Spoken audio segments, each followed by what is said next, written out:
There's a moment in a man's life that no one really prepares him for. It doesn't come with warning. It doesn't make noise. It just arrives. And if you're not paying attention, you might miss what it's trying to tell you.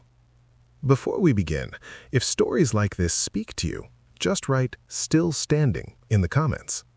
You don't have to explain anything, just a quiet way of saying you're here. David had always been a man of responsibility. He worked hard, showed up, did what needed to be done. He wasn't the kind of man who talked much about feelings. He just handled things. Bills, repairs, decisions, problems. For years, that was enough, because being needed gave his life direction. Then one day, things changed.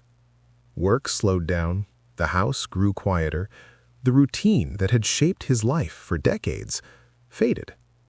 And suddenly, there was space. Too much space. At first, he told himself this was what he had earned.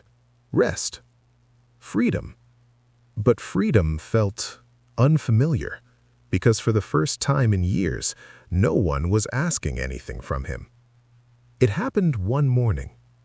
He was sitting alone, holding a cup of coffee that had gone cold, and the thought came quietly, if I'm not needed anymore, who am I? It wasn't dramatic, but it stayed with him. Later that day, David went into the garage, a place he hadn't really paid attention to in years. There, tucked away in an old box, he found something unexpected. An old notebook.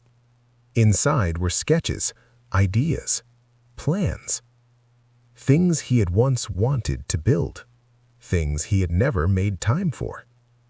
He sat there for a long time, just looking. Not at the pages, but at the man he used to be.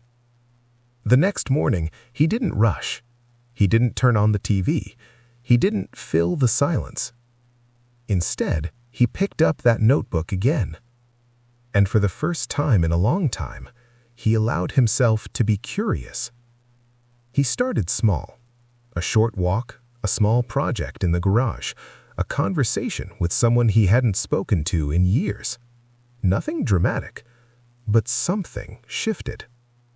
He wasn't trying to prove anything anymore. He was simply exploring. For many men, this part of life is rarely spoken about, because identity has often been tied to providing, working, being strong. But when those roles change, it can feel like something important has been lost. But maybe it hasn't been lost. Maybe it's just been waiting. David eventually started writing again. Not perfectly, just thoughts, reflections, questions. That's something I've seen help many people, just having a place to think clearly. It's actually one of the reasons I created the 7-day reflection guide over on the webbed quill. It's a simple space to slow down and reconnect with yourself. If that feels like something you might need, you'll find it in the description. One afternoon, standing outside in the quiet, David realized something. His life wasn't over. It was just different. And different didn't mean empty. It meant open. Later that evening, he sat outside as the light faded. No noise, no pressure, no expectations. And for the first time in a long time, he wasn't wondering what he should be doing. He was simply there.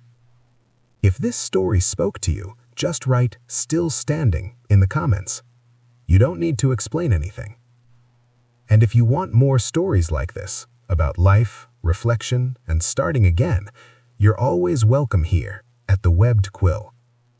Because no matter where you are in life, it's not too late